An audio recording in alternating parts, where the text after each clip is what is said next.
If you are trying to write because you like writing, then it's a very different thing from, oh, I want to write a book because I want to be a best-selling author and go to my book club and show, oh, I wrote this book. It is a very different extrinsic motivation versus the intrinsic motivation. And if you know what is important to you, and if you're writing because you love writing, then it is easier to, for me, make the hard choices, because then you start deciding, this is going to be my priority then. And if writing is my priority, then I need to find time for writing. Welcome to the Fiction Writing Made Easy podcast.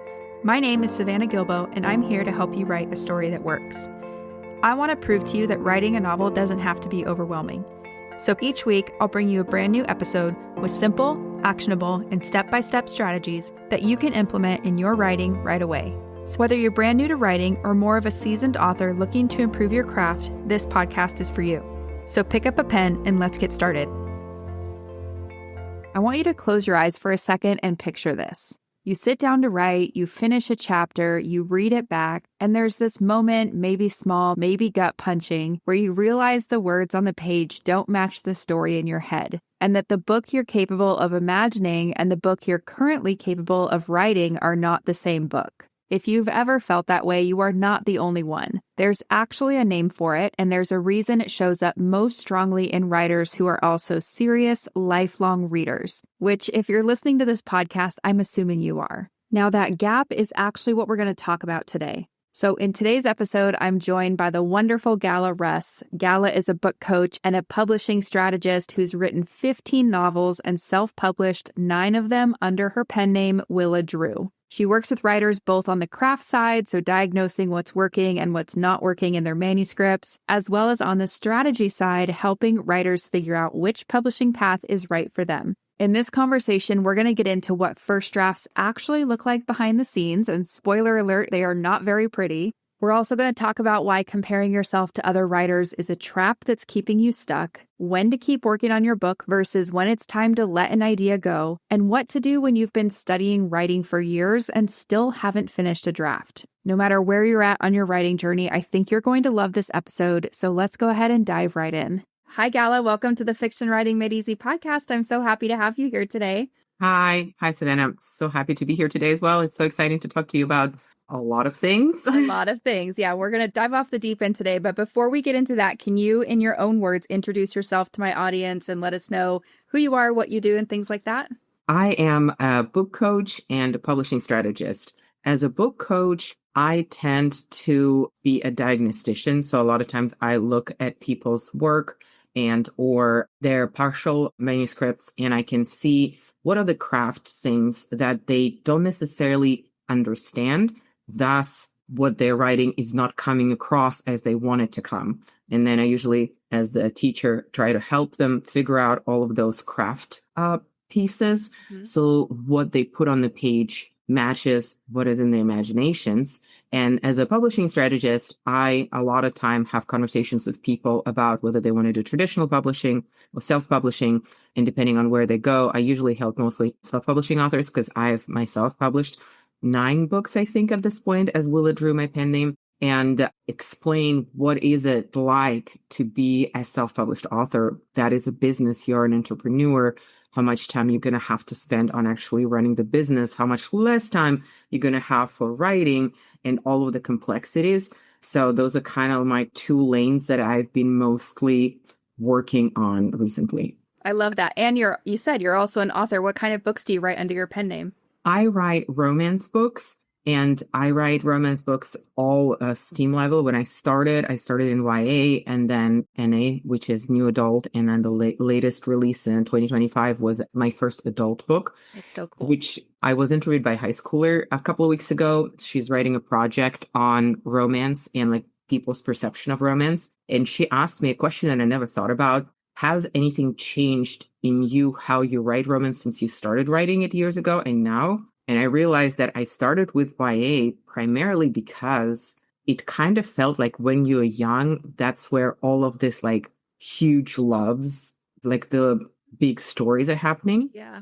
But as I get older and as I get out of the having little children fog, I'm like, adults can have fun too. why are we not writing more about adults, people in their 30s or 40s? That also totally works. And so I think that I a little bit grew up as my kids grew up, and now I feel more comfortable with doing spicier and more older, older Yeah. 30s to 40s characters rather than teens to early 20s. That's awesome. So your books and your characters grew up with you. It's so cool. But okay, so as we've both worked with a lot of writers of all skill levels, all genres, and I would say most of the people that probably come to us, they have these really amazing book ideas. They're really motivated to write a novel. And then somewhere along the way, if not at the starting line, they really struggle with this identity of, I'm a writer, I'm writing a book.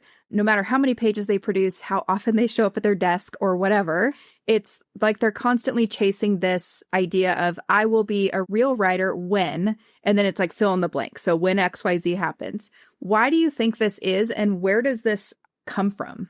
I'm going to refer to Brandon Sanderson on that one. I do not know if you've heard, he's Brigham Young University lectures that he did in 2020 and then he re-recorded in 2025. Yeah. And one of the examples he gives is he plays pickup basketball with his friends every week. And he says, I go and I play pickup basketball. Nobody comes to me and say, Brendan, when are you going to be hired by NBA? Right? When are you going to sign your first $1 million contract as a basketball player? And when you are writing, I feel like the first question that people tend to ask you if you open your mouth and say, oh, I'm writing a book, it's, have you been published? How much money do you earn? Where can I buy your book? And a lot of it is publication focused. And also a lot of times people who are not familiar with self-publishing also really focus on traditional publishing. And I feel like that really messes with the writer's brain, because I maintain that if you're writing, you are a writer. That is all that is required of you. Yeah, I think that's I was just thinking of sourdough bread for some reason. It's like you could say I bake sourdough bread for a living. And I guess people would ask you like, where can I buy that? Whatever. But there's a whole process that goes into baking sourdough bread too. And you're still baking it when you get all those ingredients and when you put them together and you wait for the starter to rise or whatever. So yeah, it's very, very similar. And it's so funny that funny and almost sad that we put so much pressure on ourselves when we're doing something creative. And I'd imagine it's similar if you're an artist or a potter or whatever. Like you said, it's all about kind of the result and can you show me the result? And if not, maybe you're an imposter. I also think we've kind of romanticized the idea of like what a writer looks like, you know? And so if we don't fit into that stereotype or that romanticized idea, then surely we are not writers ourselves. Yeah. One of the things that I also keep saying, and not everybody agrees with me, but I believe that everybody can be a writer. And I've talked about this with so many people, and there are so many people who disagree with me. I come from being an ESL teacher. So, and my bachelor's was in linguistics. And then I was an elementary school, high school teacher and tutor when I taught English as a second language to people who spoke other languages as their first language. And I have met so many people along the way who said, I can never speak English fluently, or I can never learn another language. So they don't even try. And I'm of an opinion that everybody can learn a language. Some people will learn it faster. Some people will have better pronunciation. Some people will need to put a lot more effort into it, but you can absolutely learn it. And for me, writing is the same way. I don't think that writing is for select few that have something special about them. It's a craft. And I think when we stop idealizing writing and we treat it as a craft, just like when you're crafting a chair, if you've never crafted a chair, it's the first time you're doing it, it's probably going to be a really misshapen chair. Yeah. The first one, right? And if you come to it with skills of, well, maybe you didn't make chairs before, but you made, I do not know, cabinets before, maybe your chair is going to be better than my first chair because I have never done any carpeting. So if you come into writing with other writing related skills, you might be starting at a higher level, but still it is a craft. And as you learn the craft, you will get better. And yeah, the whole comparison game is a whole other topic about people comparing their first drafts to finished final books. And like, yeah, 20 plus people looked at that thing. Maybe 100 people looked at that thing. Like, yeah, which I want to get to in a second, but yeah. I love what you're saying because I agree with you. And we've both worked with so many writers where we see the proof every day that It doesn't matter what your past job was, your education level, your current lifestyle, whatever. If you want to write a book and you put in the reps and the hours, and I think having an open mind, being willing to learn, being willing to make the mistakes and things like that, there are so many variables that go into it, but we see it every day. Anybody can do this. Yeah. And like you said, yes, you might bring different things to the table, but that's life. In every scenario, we all bring different things to the table. I think there's this other thing besides like the romanticizing and besides the where's your book published so I can go read it and give you that like validation that you're a capital W real writer, you know? I think it's also there's this thing out there that we imagine the writers who are successful and we think like, okay, well, real writers don't struggle. And if we were meant to be a real writer, we would just sit down and the words would flow. And so then when it's hard, which it almost always is at various points, people will interpret that difficulty as a sign that they're not cut out for it, rather than this is normal. This is how it goes. Yes, I 100% agree. I have a book. I'm not sure if I can find it right now. No, I actually gave it to the high school student. It's called Write Naked by Jennifer Probst. She's a romance author. And part of it is about writing romance, but part of it is about her journey where she had an overnight success. And then afterwards, things didn't necessarily get easier. There are a lot of different pressures that happen to you when you are successful. Yeah. And one of the things that when you write is that, yes, your craft grows, but your expectation of yourself grows. The more popular you are, the public's expectation of you grows. So you now are not writing as much for yourself as for the public. And that is trepidatious. And then life happens. You might have written this book in the circumstances where that year or that month was, normal, nothing particularly horrible. And then like last month, both of my kids had pneumonia and it was a very difficult month for writing. Like every writing was hard because there was so much other emotional pressure. And some stories are different than others because some stories I say like, oh, they kind of download. You sort of like know what's going on. And some stories you may be getting a what if or a character or one particular plot line. And then you have to work to create the rest of the story around it. And all of those ways of writing a story are valid. There is no, like, you cannot expect the download to happen with every single book. I would say that's probably less likely than more likely. And I value those moments, but I still will sit down, have my timer, and write for whatever amount of time that I promised myself that I'm writing, even if I don't have the moment going on. Yeah, and I totally agree that those are kind of the rare unicorn moments that we all wish we had, but they're not very common. So I think I love all that you said, and I love just this idea too that, writers will say to me, they'll be like, well, you must work with series authors who write multiple books. I'm like, yes, I do. And guess what? Book 2, book 3, they're not easier than book 1. You know more about the process and it is easier in some ways. Like, for example, you know what it takes to turn an idea into a full story. But now maybe you realize your dialogue needs work, or like you said, life is lifing. And so it's going to be harder in that way or whatever. So in my course, we always talk about when you hit a new level, there's a new devil. And this is exactly what I mean. Like it's, it's going to be easier in some ways, but harder in other ways. And I think the theme of the day is there's so many variables with everything. And so we're going to talk about kind of how to deal with that in a second. But earlier you mentioned this idea of like when we compare our books to our works in progress to published books, we feel like we don't come up or we come up short to that. Talk about that a little more. Yeah, I always wish that there were places where you could see the original first draft of a published novel. Brandon Sanderson actually does that, not to hype him up. He did in some of his lectures share some of the earlier drafts of his novel so people could see it.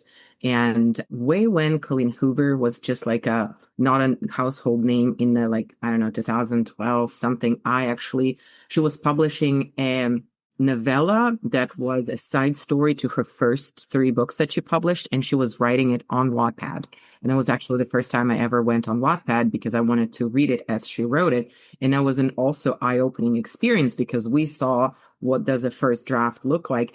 It is nowhere near as polished as what the final draft is. And we're not talking I think there's so many different levels of polish also.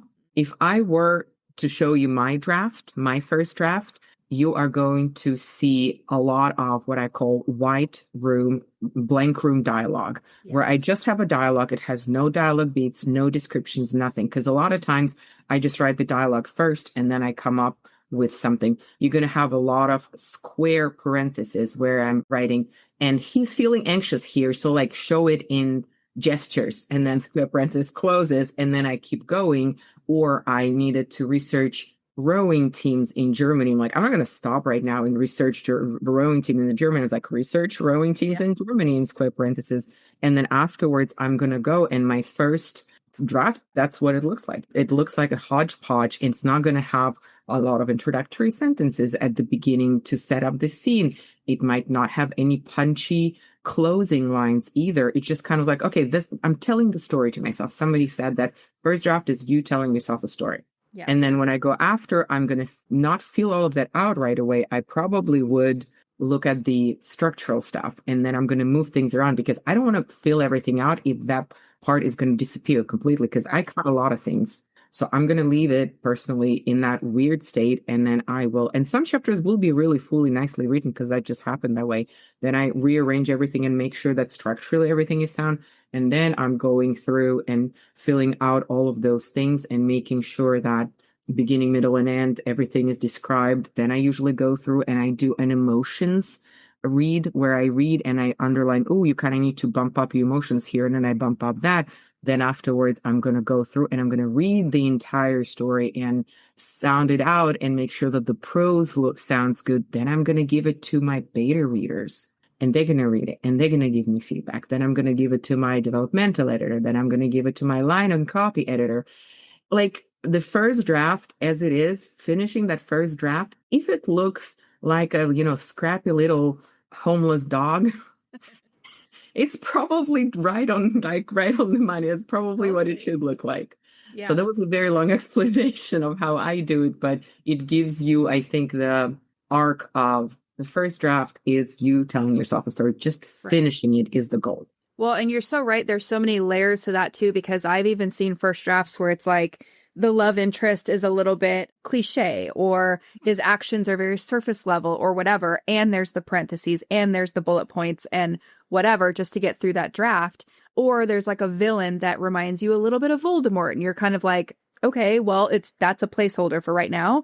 I know he's going to be kind of like this, but I need to shape it in draft 2 and 3 and make him more uniquely my own or whatever. So there's all kinds of versions of what a first draft could look like. And I love that you said you go through for like an emotional pass, a white room fixing pass, because I have writers who fall on all ends of the spectrum. They'll start with dialogue and it's like really heavy dialogue. Others start with kind of like the moving people around the setting. And so it's more like action oriented, and then they fill in things.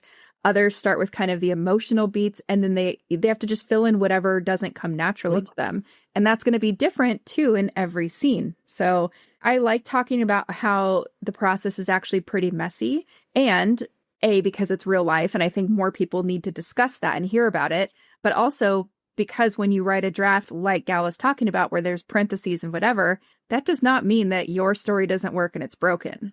That just is a first draft. Yeah.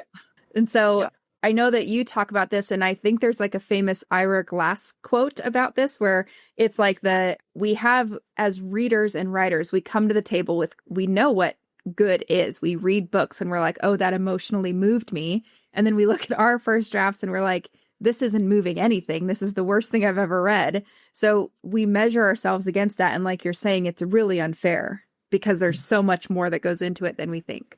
Yeah.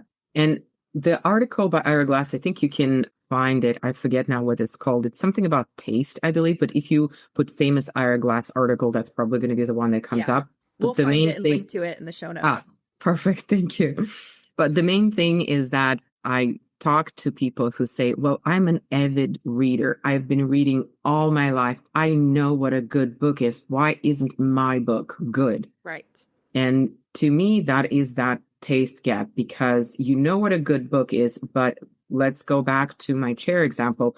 I might know what a good chair looks like. It doesn't mean that I can make that chair on my first try. Right. Or on my second, or on my 10th. I don't know. Depending on what chair are you trying to create, how many tries and how many months or years of working on creating crappier chairs is it going to take for you to get to the point where, oh yeah, I can now create a chair that I enjoy, sitting on, and I'm going to put it in my own office or room. Yeah. Writing is the same way. You have to be patient with yourself. And a lot of times I made that mistake. And I'm not going to say that's a mistake. I did that when I wrote my first book. Because I wrote it, I thought that everybody is going to love it because I loved it. I was so attached to it. I spent 8 months writing it, 3 months editing it, and I thought everybody is going to fall in love with my characters. And at that point, I was writing for Wattpad, and I submitted it to their competition, which was called the Waddies, and I didn't even place in the long list. I was nowhere near, and I'm like, oh my God, my story, it's the best story ever. What is wrong with those people? Why can't they see my genius? Because this is the best thing ever. And now when I go and read that story, I'm going to tell you so many things why that story didn't hit the long list. There are so many things that I didn't know as the first time writer, but I finished a story. Right. I edited a story.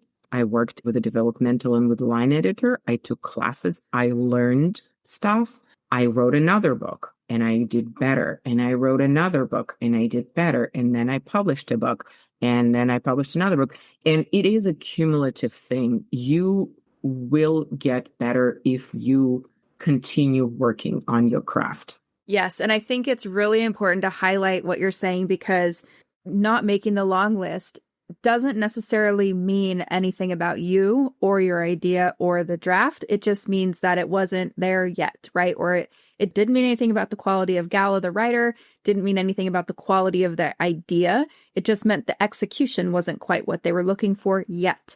And, a lot of people will take that to mean something bad. And really, it's just a fact. And so what do we do with this, right? We can, like you said, put in the reps, do the work, study, get feedback. And I think it's just so important to highlight that that's what it's going to take. And it's not like you're saying, I just didn't have the natural born talent, and so I gave up and I became, this profession instead. Yeah. And for me, one thing I want to say is several years later, Wattpad actually hired me and I became a writer where for 2 years or so, I actually was writing and they were paying me for it. How fun.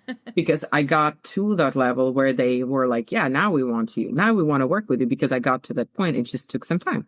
Yeah. And then the other thing is, it's not a sign that something is wrong with you or your idea. The fact that right now, if I came and took that same story, I would be able to write it in a lot better craft-wise format. And I have this conversation with some of my clients where they say, well, I have 3 books that I've written. Should I go back and rewrite them, or should I write a new book? And I would almost always advise writing a new book. Mm-hmm. And a lot of times when people come and they are stuck on that draft where they are revising and revising and revising and revising and revising the same book, sometimes it's just okay that is not the book that you're going to get your agent with. Right. And like they will revise it and they will send it to new agents. And then, I spent years on that. I think to me, there are people who are a one book writer where they saying, this is the book of my heart. This is the only book that I ever want to write. And that's it. I don't actually really care about writing apart from this book. In this case, sure, keep working on this book, keep perfecting it, because that's the only thing that you want to do. But if you want to be a career writer, I think learning to let go of some books is just as important, because as a career writer, focusing on your next book is what I would usually advise people. Again, there are different circumstances, but mostly if you want to be a career writer, if you want to be known for writing multiple books and one book didn't work out, just put it in the drawer and move on to whatever new ideas, because most writers have so many ideas that we won't be able to write them and finish them in our entire life. Yeah. But like, it's not killing your darlings. It's a different thing, but like letting go of one book and stopping the revisions and writing a new book is also a thing. Yeah. I'm not sure if that answers your original question, but that's what I was thinking. That's a good thing to say, because a lot of times, I think we fall in love with the idea that that book represents, or that time period, or that emotion that we want to convey. And like sometimes maybe you just need to put it down for a year and then you can come back if you want to. Other times it's like, I feel like I have to finish it because I put so much time into it. And then you just kind of get stuck in this repetitive cycle, like you're saying, where sometimes it's just really hard to see something we've worked on so long with fresh eyes. And so we get stuck there. So it just depends. Again, like there's so many variables to what we could say and do. But I think it's almost like you are giving permission if we're not feeling aligned with something anymore and it's not working, it is okay to put it down. So I do. Yeah. And it's hard to know which one is which. I've read a book several years ago called Quit by, do not remember the author, not very good of me. And it talks about sunk cost fallacy, where we spend so much time and so much money on something, it feels like we have to continue, because if I already spent $1,000 on editors and coaching and a year on writing, I need to keep going with it. And it is a hard decision, and it is hard to figure out where it is. No, you need to stop and start something new versus, oh, you're giving up right before the finish line.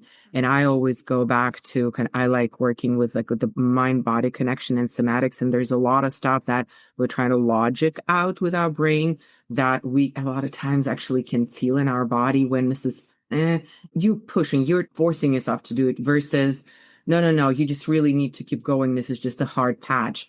And sometimes we just need to talk to somebody. Yes. Because a lot of times you lose perspective, and talking to somebody, they can give you a different perspective on what you're going through, especially if they have experience and they have, gone through similar things, and they can look back and tell you, oh, these are the possibilities. Yes. And that's exactly what I was going to say, because I was like, what if I'm a writer listening and I'm like, I'm on that fine line? Then get outside feedback from someone who has experience in it.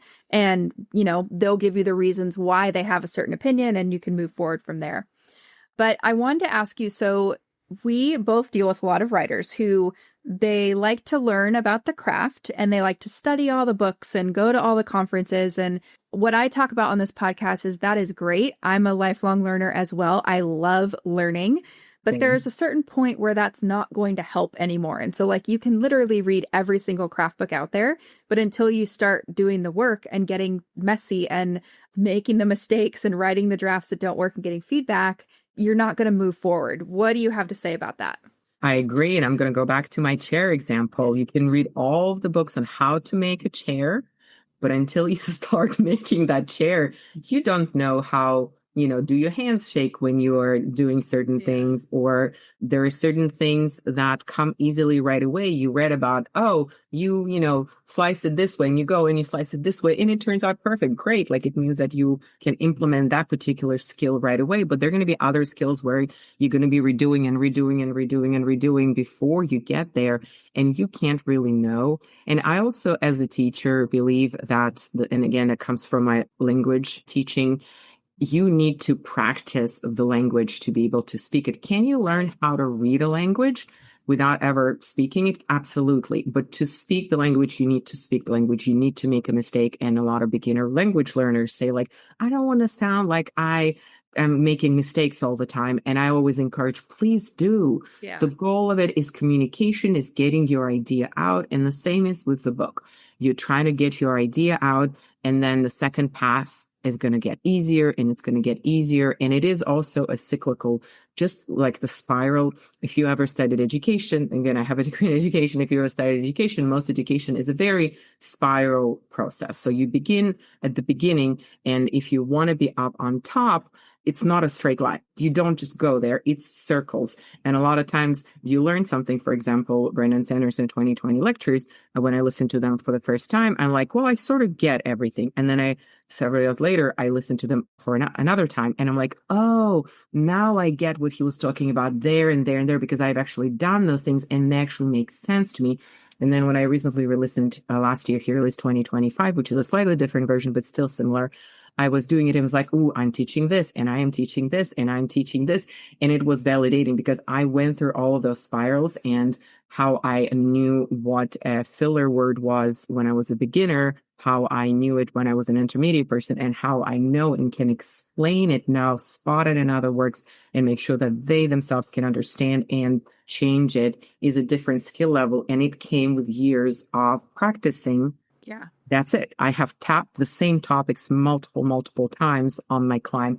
If you learn something once, most likely you just learned a portion of it, and you're going to have to return to the topic over time as your craft improves. Which also reminds me, my very first developmental editor, Kia Thomas, she was amazing.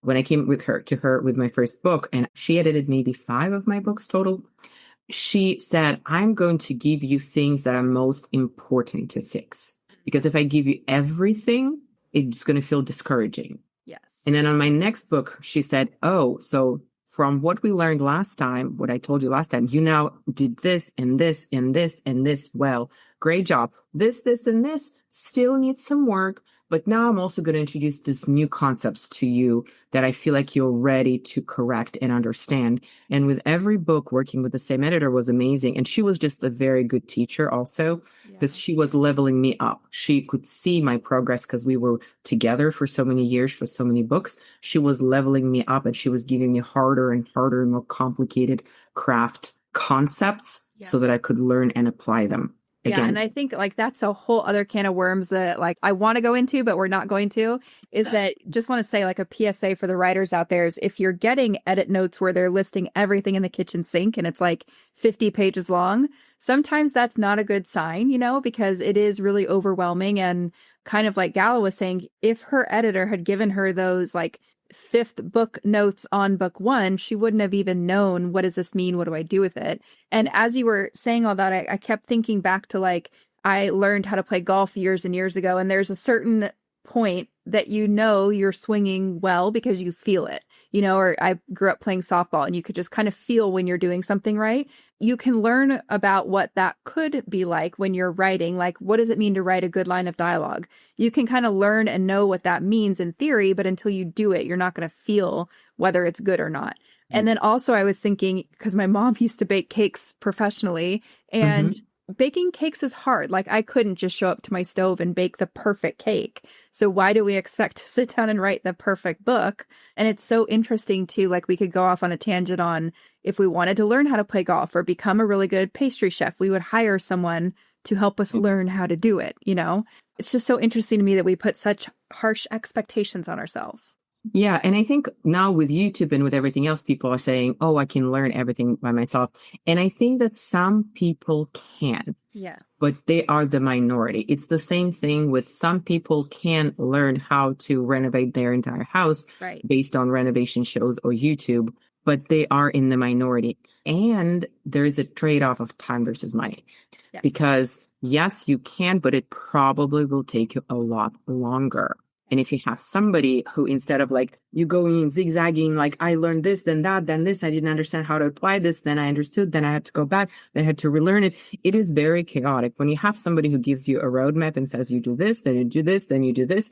And it is saving you time. In the end, it's saving you time, and they can course correct you too if you're going somewhere where you don't need to go, because a lot of times also people who are beginners are trying to learn a craft that is too high. And I'm like, yes. You don't need that. I don't care about where your commas are in your first draft whatsoever. I don't care if you have commas. I don't care what's like, it's the last thing you need to be. Where do the quotation marks go on the first draft? Also don't care. Will I teach you where they go when we get to the line edit? Sure. But not right now. Just write the book. Finish the book. And that's exactly what we're talking about today, which is like, how do we get in our own way? How do we think that we're kind of doing the right thing, and then it turns out we're not actually doing the right thing?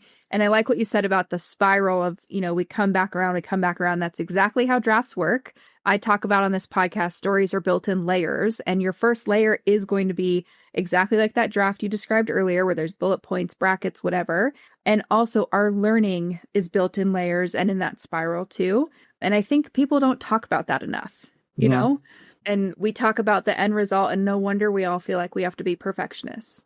And people underestimate how long it takes, because I've been reading some books that, or like YouTube shows, and the author, especially some indie authors, say, well, yeah, I write my book in 6 weeks. And I'm like, oh my God, I suck. I like spend 3 months at least to write my first draft. How you also don't know their circumstances. Yes. Because I have a full household, I have kids, I have pets, I have a lot of volunteer responsibilities, and the amount of time that I can dedicate to my writing is limited. Although I consider myself a full-time writer, my full time is not 40 hours a week.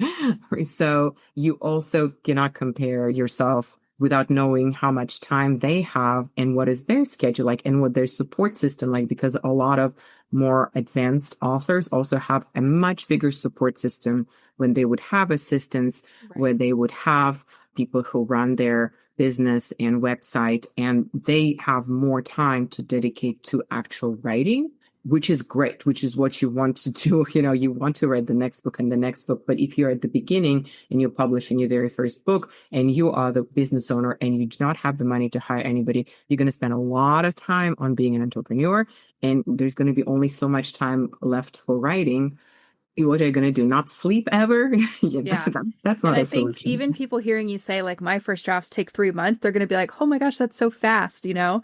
So it's, again, there's variables to everything. And I worked with a writer recently who she was like, I'm in a season where I want to finish this book. So for the next 6 months, I am focused on my book and that's it. My kids are doing their thing. My husband's good. Like, I am focused on this. That is a very intentional decision that comes with sacrifices in other places. Like, she pulled back from hobbies and other things because it was a season. And so she got it done. And then in the next couple months or seasons, whatever, maybe it was going to be like a marketing focus. Maybe it was a break and she did nothing writing related, you know?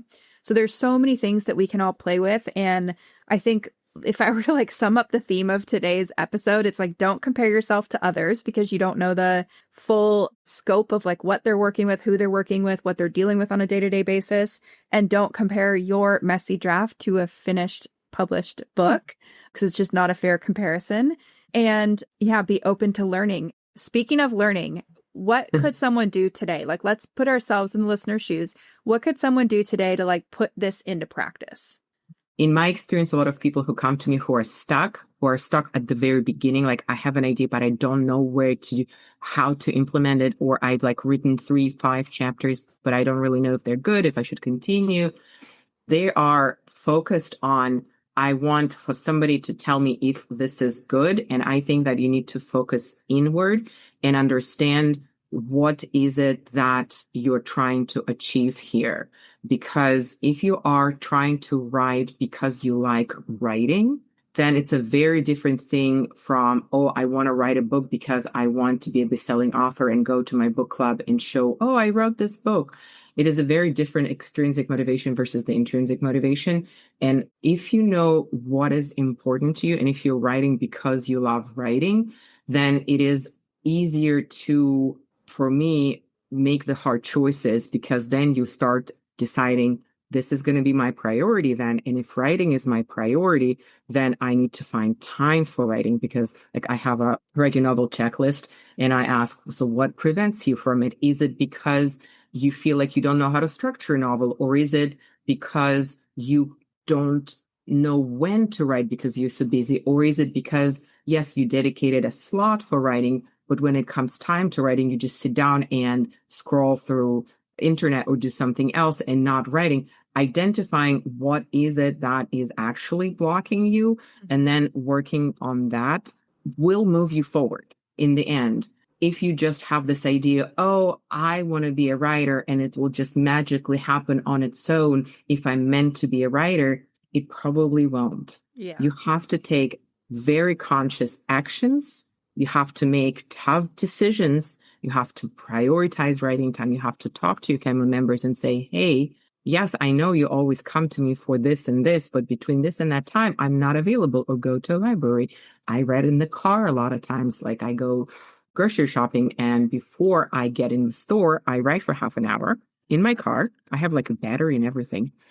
And then I go grocery shopping because nobody's there. Nobody's asking for me. And again, I live in a very busy household where I'm a caregiver. So I constantly get like pinged. Yeah. It's a decision. You need to make a decision.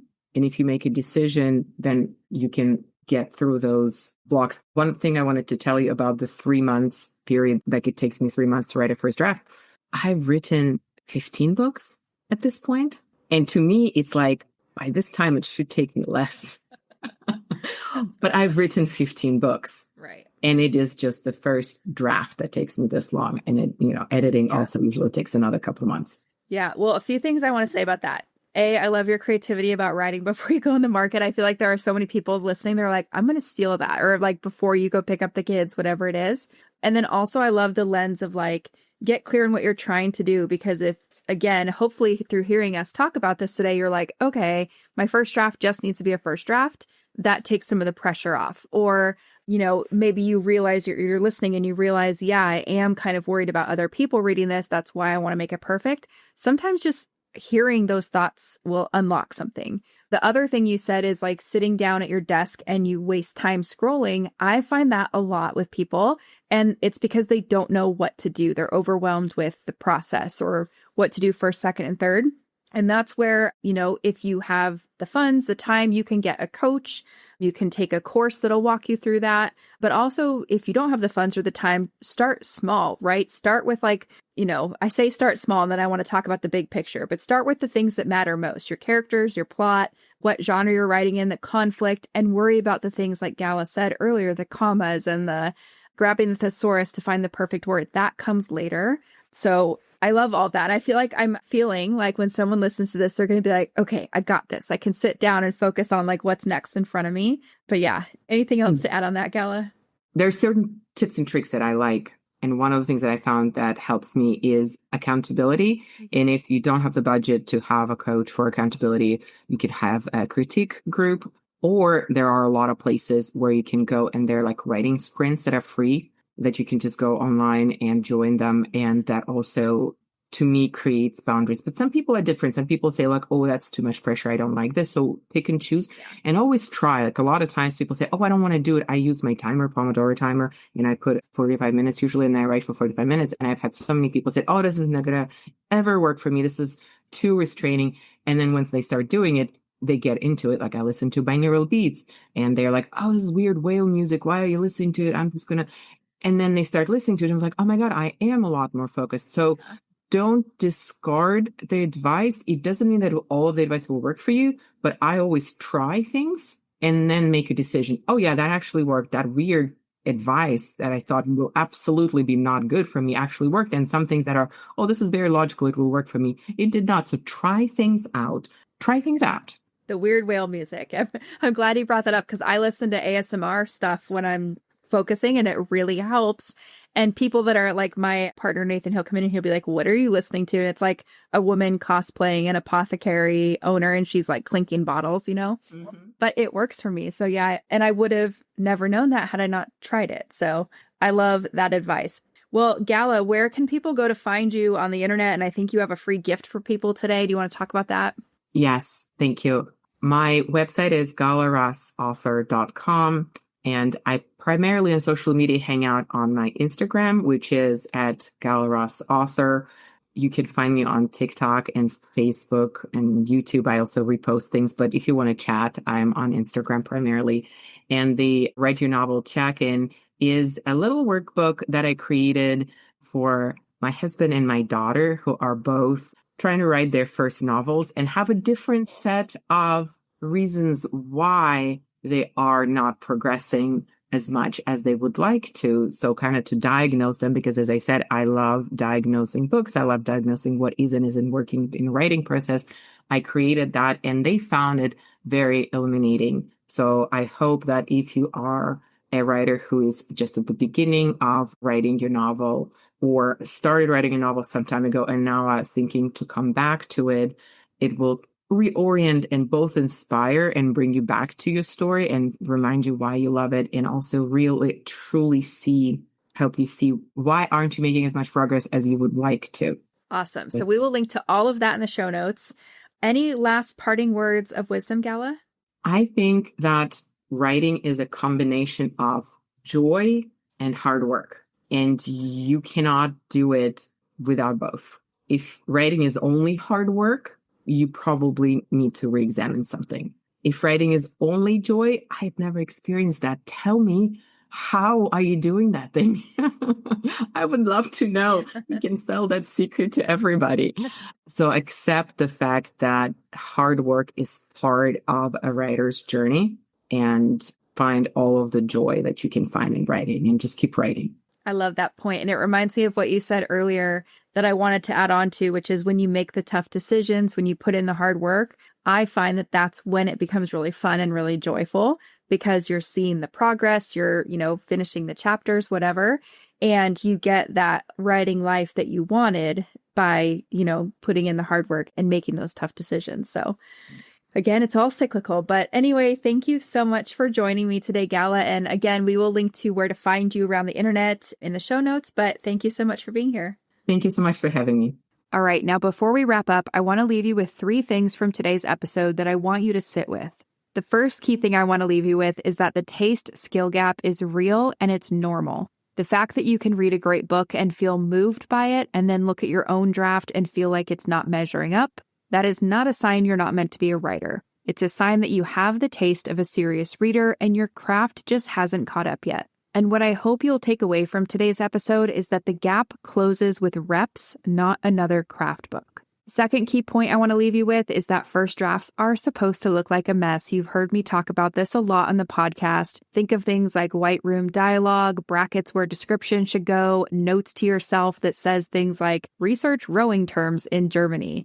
Most first drafts look like that, and if your first draft looks like that, you're not doing it wrong or failing at writing. You're just doing the actual job of a first draft, which is to tell yourself the story. All right, now the third key thing I want to leave you with is the advice to stop comparing. Stop comparing your messy in progress draft to a polished, edited, and professionally designed published book. And stop comparing your writing timeline to other writers' timelines because you have no idea what their support system looks like, what season of life they're in, or how many books they've already written before this one. All right, so just a little reminder to keep in your back pocket.